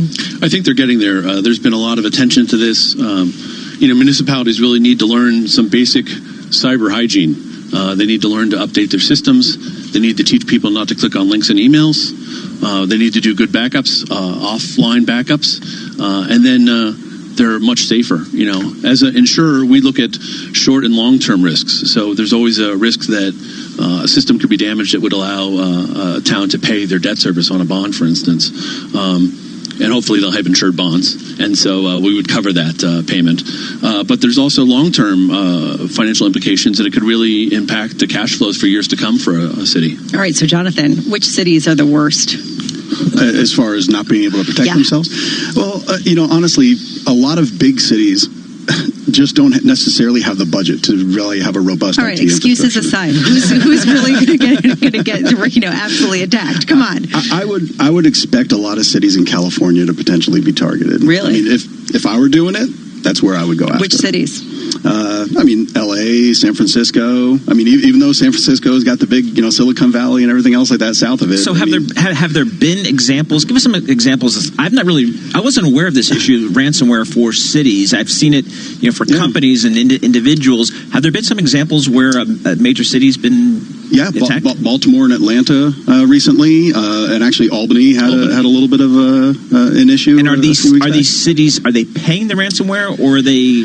So Baltimore and Atlanta did not, and they're estimating their damages at about $15 to $20 million and they were offline for periods of weeks and months at times for certain parts of it. All right, so Dave, from your perspective, do you go in and do you talk to the municipalities and say, hey, you guys, I would attack you if I were a ransomware businessman, and you guys have to do something about it or we're going to downgrade you.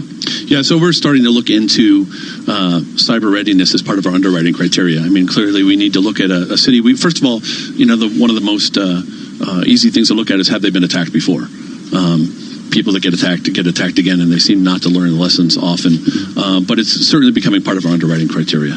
So it's interesting. I would think of some of the big cities, like you mentioned San Francisco. I would just assume that they would have the resources to have the defenses, but maybe some of the mid-size and smaller issuers may not have it. Are you finding that that's kind of the factor, or is it just hit or miss? Yeah, so in actually June of this year, there were 3 mid-sized Florida cities, for instance, which were hit. 2 of them paid the ransom using their insurance. And what's the dollar amount, roughly? I think they paid $400,000, one paid, and $600,000 the other paid through their insurance. Yep.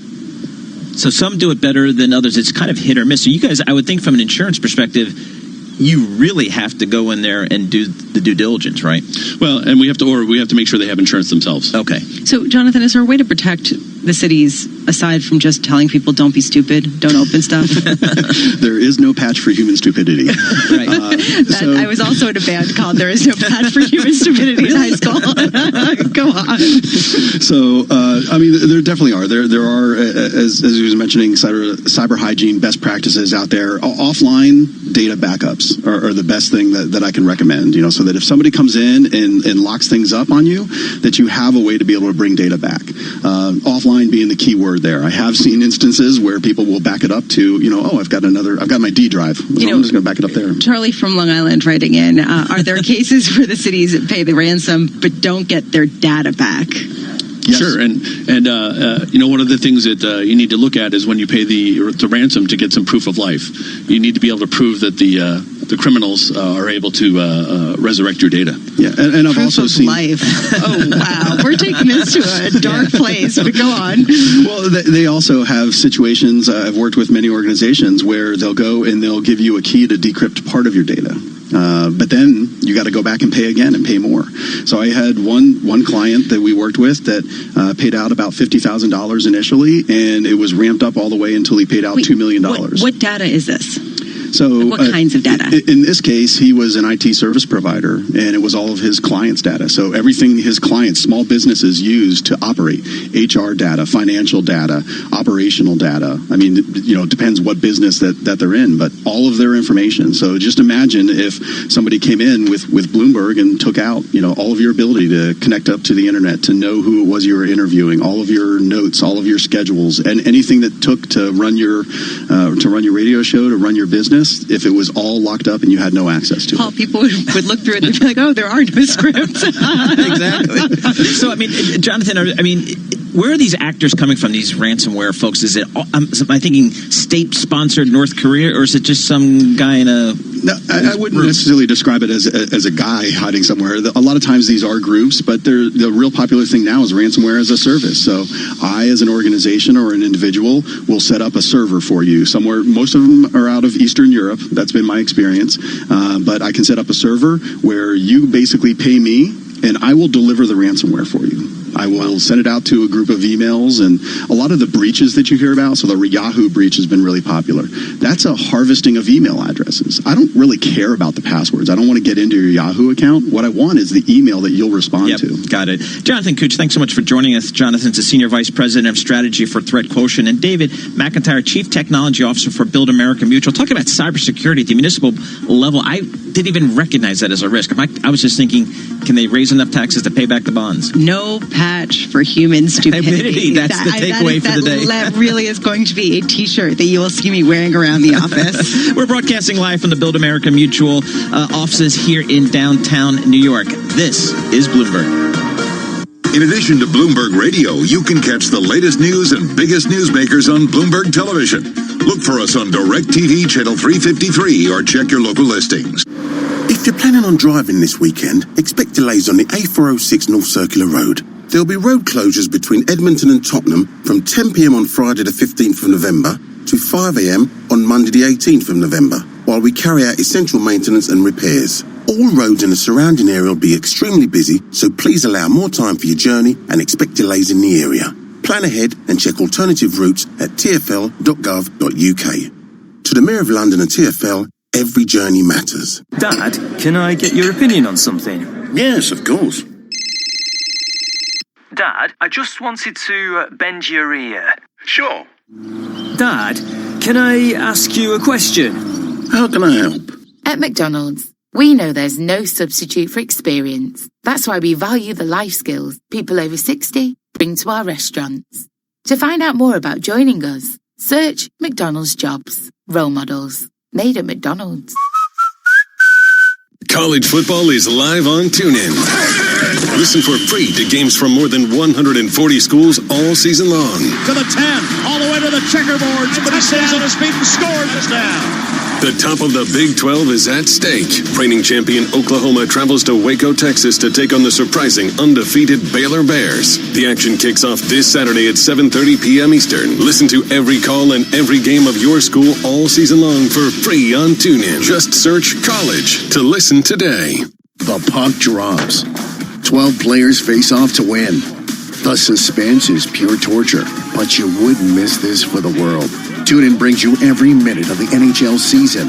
Listen live to hockey when it matters most on TuneIn. What if, instead of browsing the World Wide Web, we were all browsing GopherNet? Gopher is easy to navigate and easy to browse. Because in the early 90s, Gopher was taking off faster.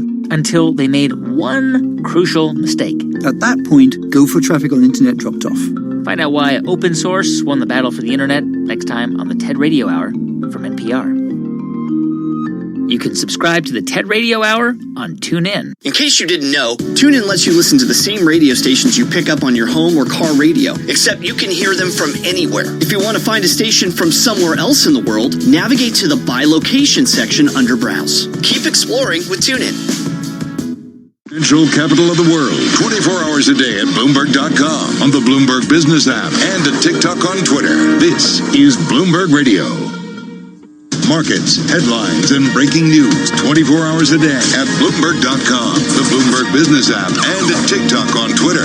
This is a Bloomberg Business Flash. I'm Nathan Hager. Stocks are falling, bonds advancing as the risk rally that took equities to all-time highs stalls with mixed economic data and mounting concern over a partial trade deal with China. We check the markets every 15 minutes throughout the trading day on Bloomberg Radio. S&P 500 is down almost 8 points, 3,086 the level.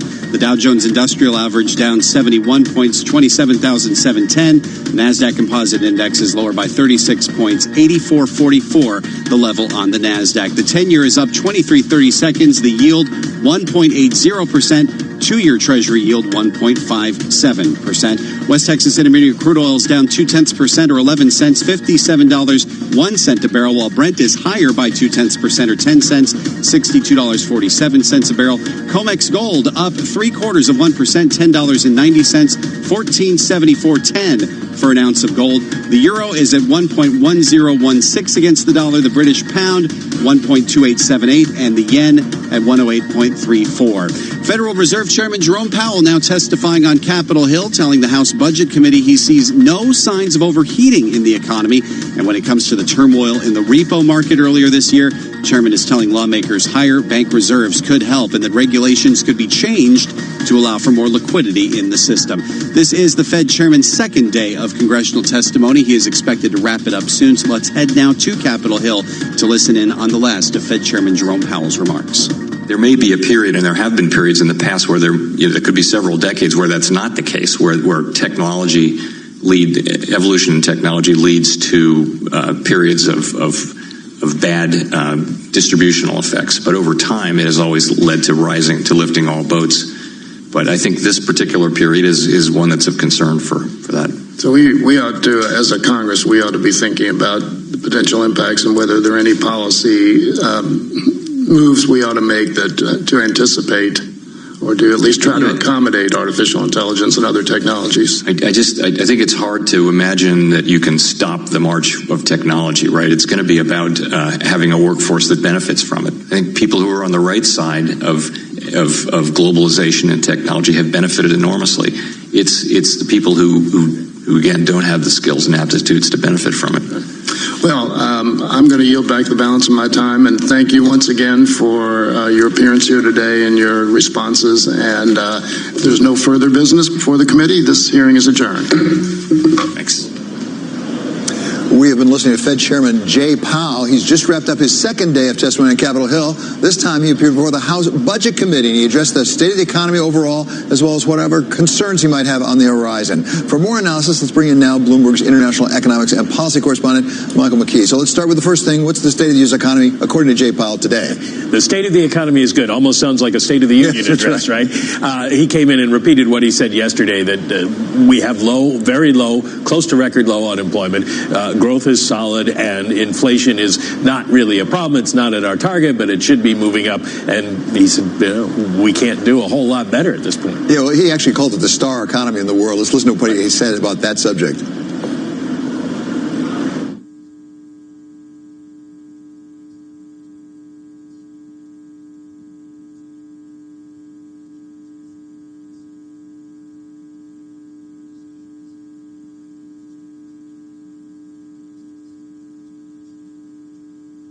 Of a recession is at all elevated at this time.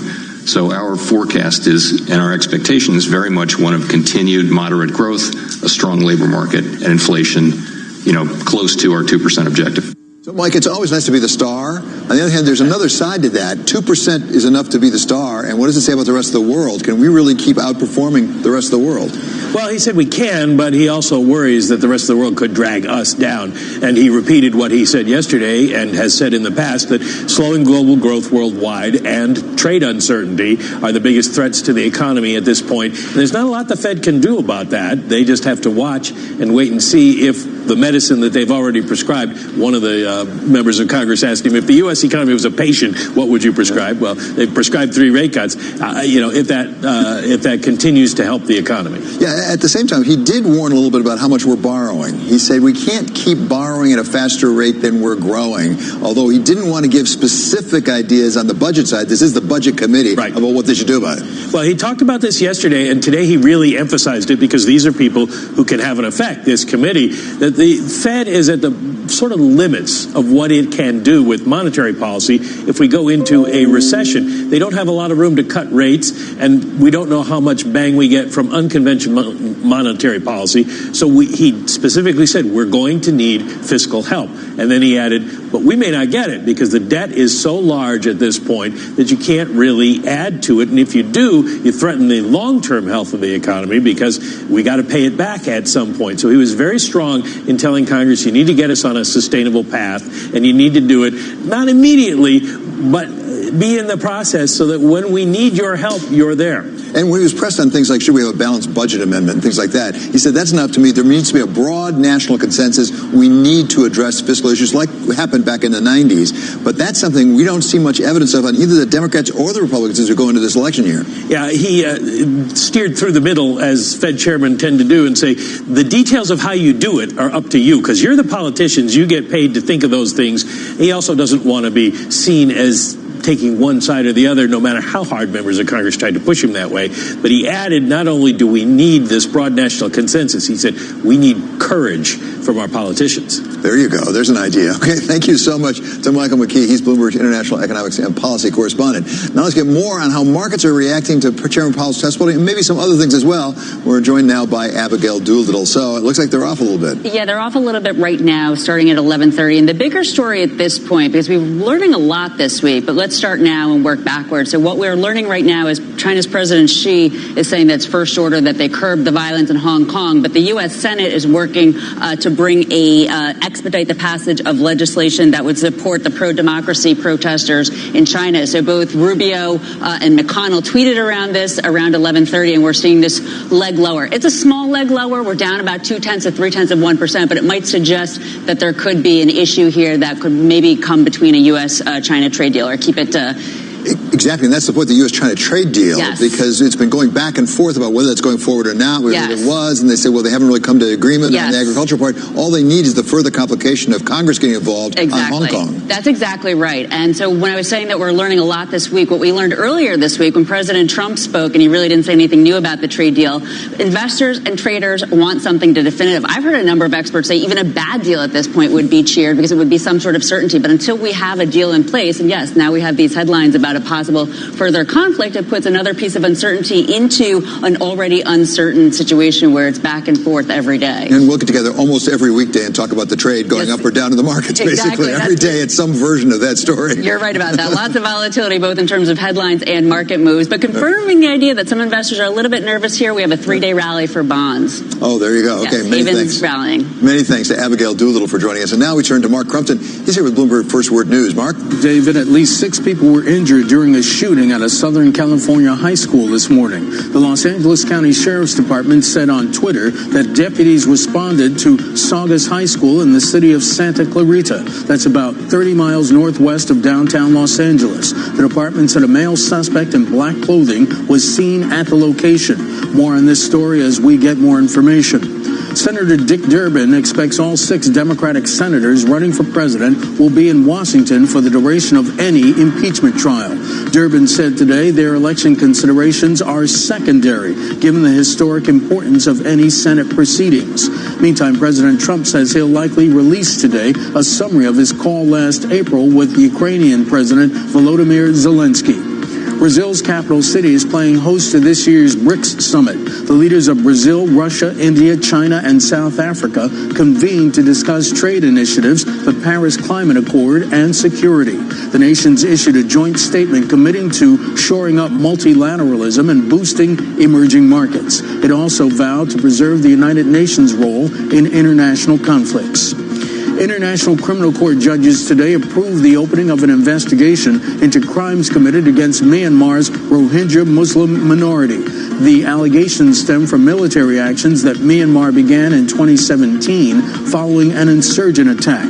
More than 700,000 Rohingya fled to neighboring Bangladesh to escape what's been called an ethnic cleansing campaign involving mass rapes, killings, and the torching of homes. Global news 24 hours a day, on air and at TikTok on Twitter. Powered by more than 2,700 journalists and analysts in over 120 countries. I'm Mark Crumpton. This is Bloomberg. David? Thanks so very much, Mark. Coming up, we're going to talk to the top Republican on the House Budget Committee, Congressman Steve Womack of Arkansas. His thoughts on the testimony of Fed Chairman Jay Powell. That's coming up right next on Balance of Power. We're on Bloomberg Television and we're on radio.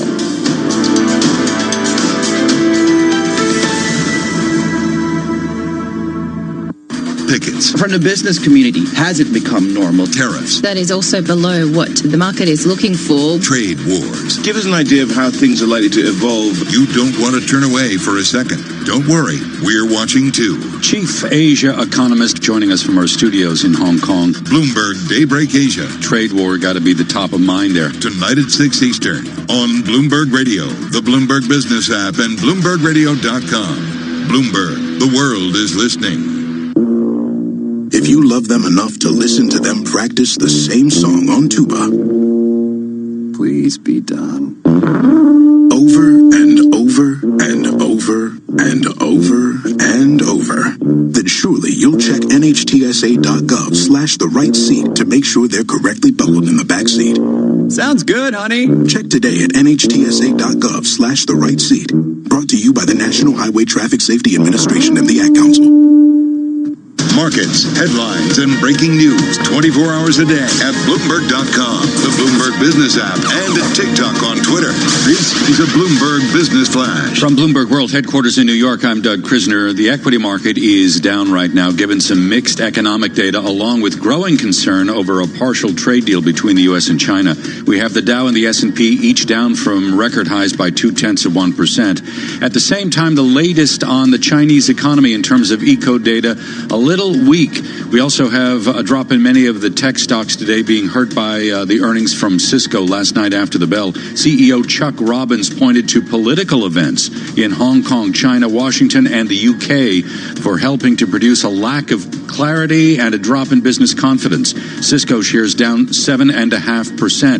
Walmart seems to be entering the crucial holiday season on a high note, posting solid third-quarter sales and raising its full-year outlook yet again.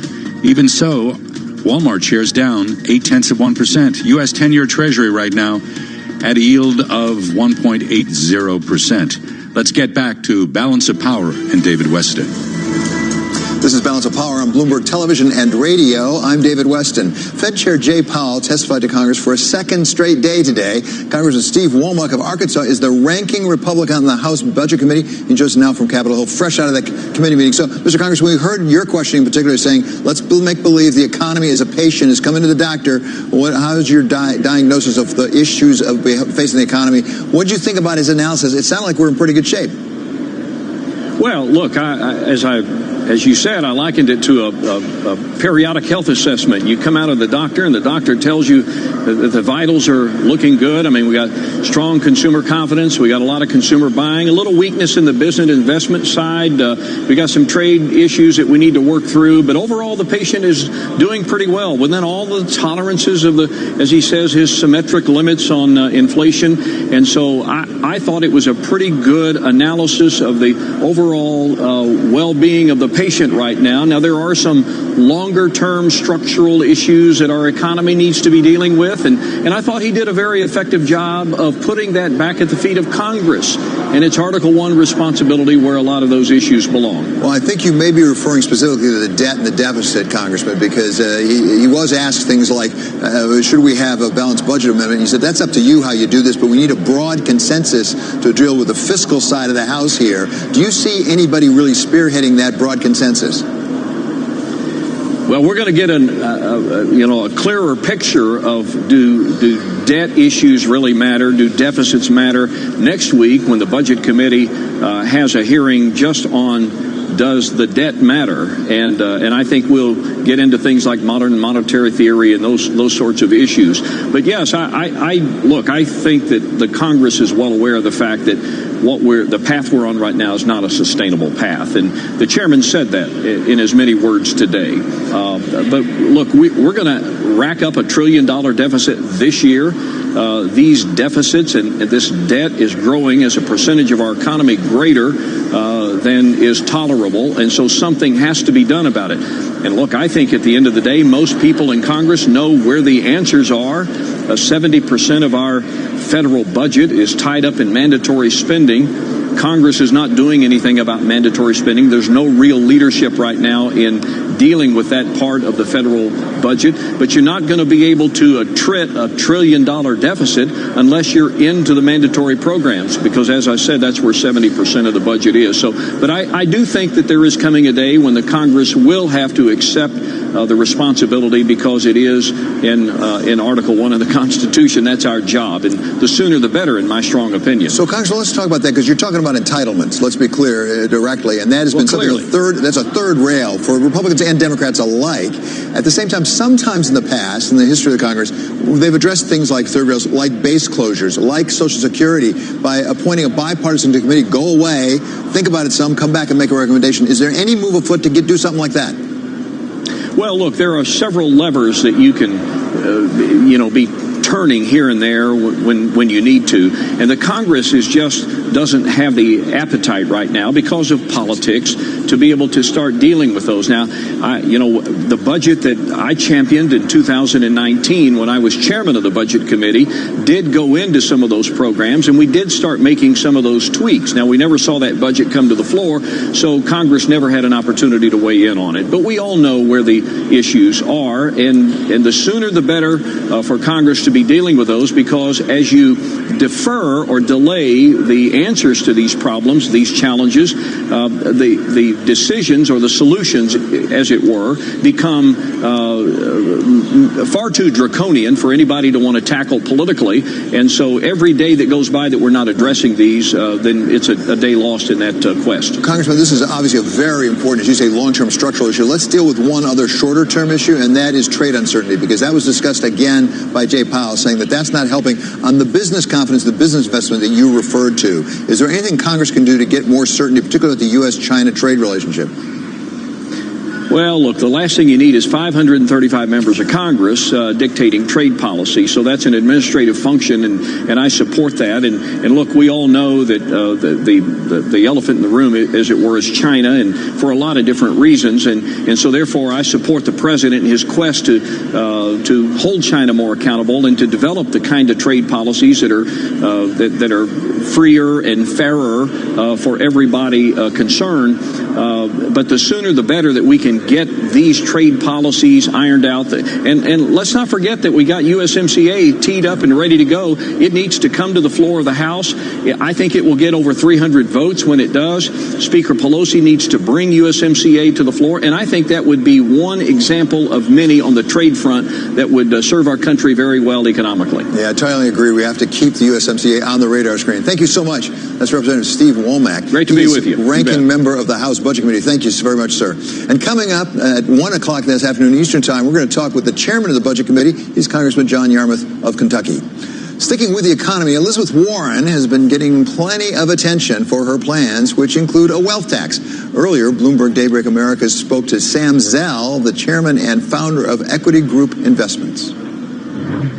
I don't believe that Elizabeth Warren can get executed all the plans that she is talking about. But I think the fact that all of her plans don't make economic sense and I think don't really work make all of them very dangerous to the U.S. economy. Do you worry, though, that a lot of her plans, or at least the impetus for her plans, are also shared by a lot of the other candidates as well? So even if we don't end up with an Elizabeth Warren presidency, if we end up with someone other than a Republican, we could still see some of these plans at least attempted to be put into action. Well, I think that as we narrow the field, these plans are all going to be discussed in much greater detail. I mean, let's talk about the wealth tax. Right. Can you come up with a single example in history where 12 countries implemented a wealth tax and then went from 12 to 3? No. I've never heard of a country reducing a tax. But the answer is wealth taxes don't work. Think about Bill Gates. Bill Gates lives a good life. What does he do with his money? He gives it away. What does every billionaire do with it? So there is evidence that the wealth taxes don't work. I mean, we've seen it in France, we've seen it in Scandinavia, we've seen the failures before. There is an underlying issue of wealth inequality and income inequality that some of the candidates are trying to address.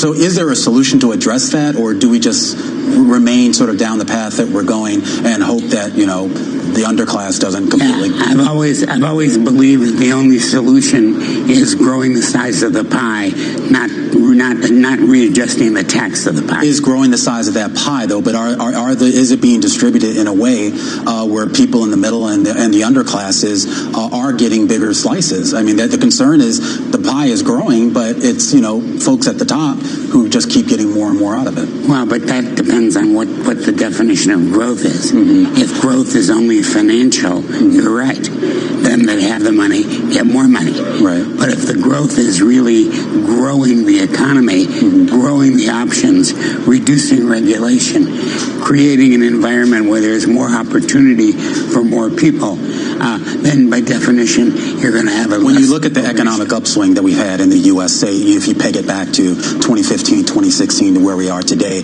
do you think that the gains that we've made in the economy, that they are being distributed in a way when we talk about increase in weekly earnings, increase in household wealth, do you think that it is sort of a reasonable distribution? Well, I think that first you have to define distribution.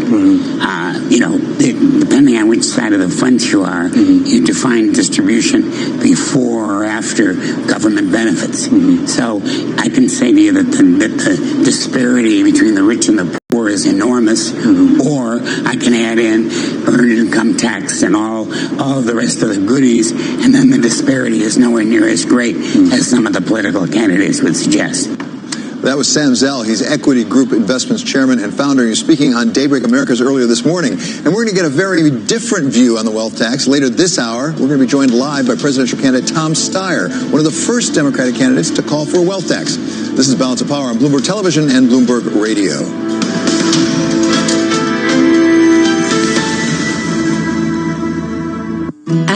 In celebration of the release of Disney's Frozen 2, we invite you to live your family winter adventure with Marriott Bonvoy. When you book a stay and eat at one of our hotels, up to 2 kids under 12 stay and eat for free. Magical destinations across Europe are waiting for you. So get ready for your unforgettable holiday with Marriott Bonvoy. Disney's Frozen 2 in cinemas November 22nd. Offer ends 27th December 2019. Terms and conditions apply. See marriott.co.uk for more details. For the independent bookseller who found you that first edition. For the baker who brings the smell of freshly baked bread to your door. And for the barista who never needs to ask your name. We've all got a part to play. Every little tap keeps your high street alive. And helps your communities thrive. So if you love where you live, shop small.